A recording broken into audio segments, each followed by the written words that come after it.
Bills back. Thank you for your strong statement. The gentleman from Florida, Mr. Donalds, is recognized for 5 minutes, and I thank him for his attendance here today and thoughtful participation. Thank you. Thank you, Madam Chair. I wanted to be here for a while and actually listen to the testimony in this hearing because it's actually quite important. I actually agree with part of the testimony from our previous colleague because I was on the floor too. I was on the floor for actually quite some time.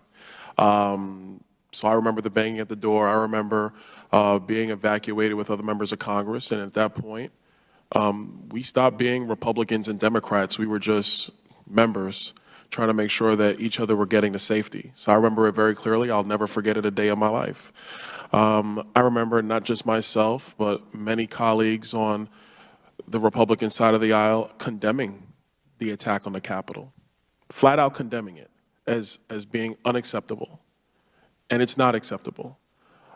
You know, I'm glad that this hearing is happening because what we have to be able to get to is the actual facts, the actual responses, what actually occurred, and not politics, not supposition, not innuendo, not tweets, not cute hashtags on social media. We got to get to the actual facts.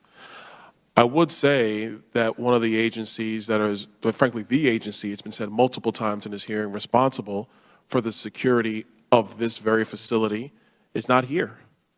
And so I do want to ask, you know, our witnesses, you know, Mr. Rosen, have you been in contact when you were acting Attorney General? Were you in contact with Capitol Police before, during, and after the events on January 6th?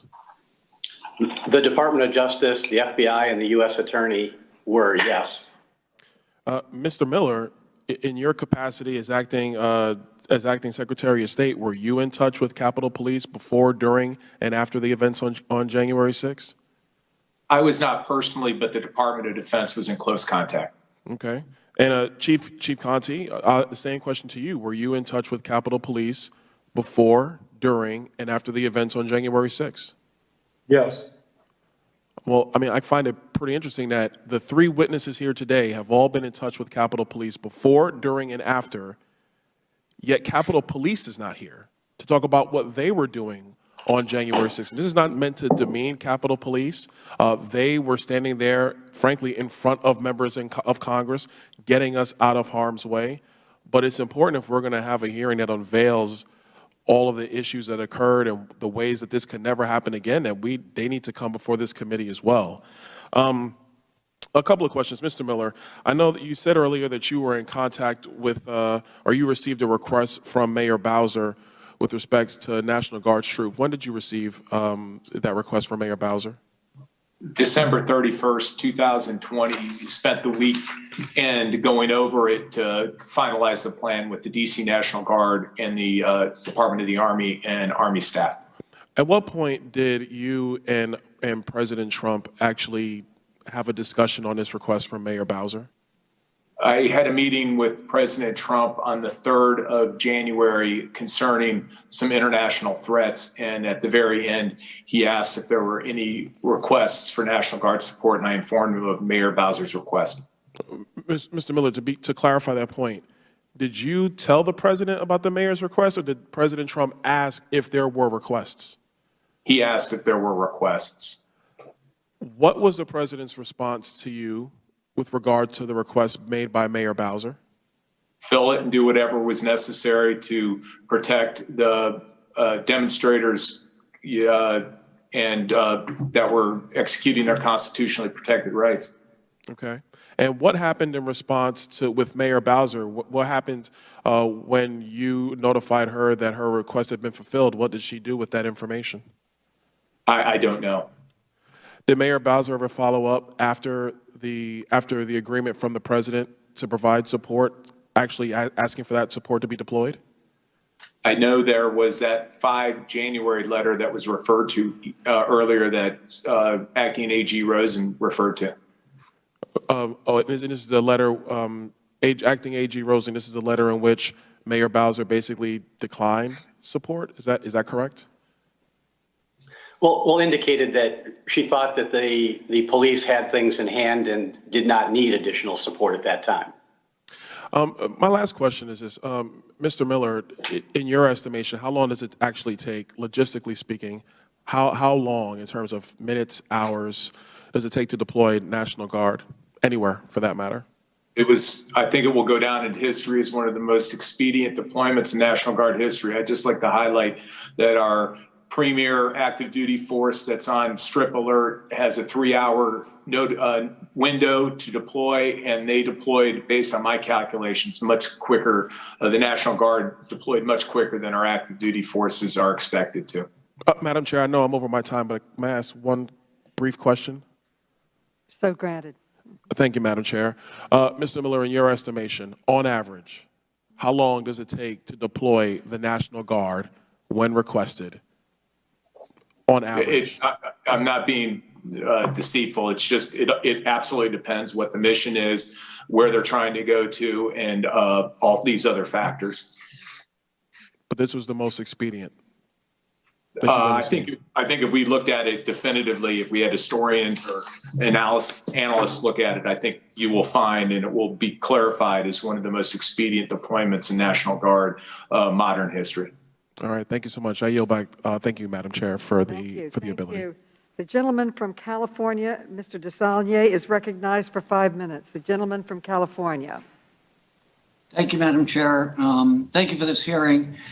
I think all of us will agree that it's painful revisiting this, but it's important. I had a perspective on January 6th. I got to the Capitol early because I think we all would agree we knew that there was a potential for trouble.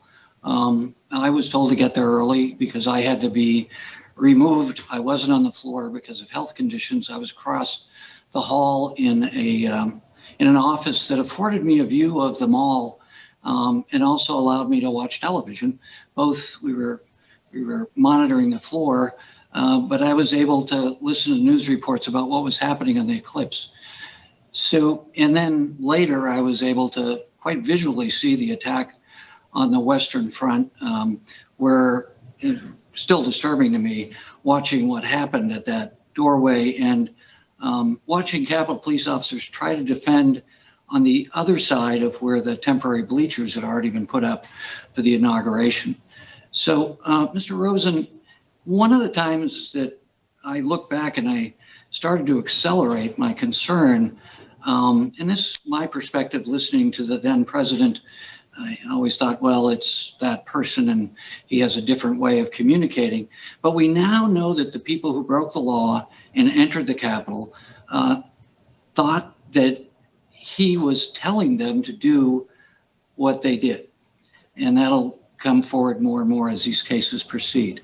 So for you, my moment of heightened concern was when I became aware, as I saw them coming up the mall, I couldn't see Pennsylvania Avenue from where I was when I found out what was going on at the eclipse and the content of what the president was telling them.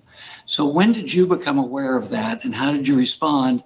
And particularly the spirit and specifically saying, you've got to go up there and fight like hell and that I will be with you.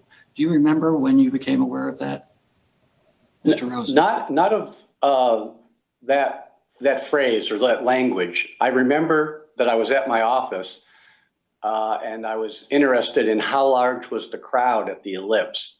And I contacted the U.S. attorney who had provided some reconnaissance on that.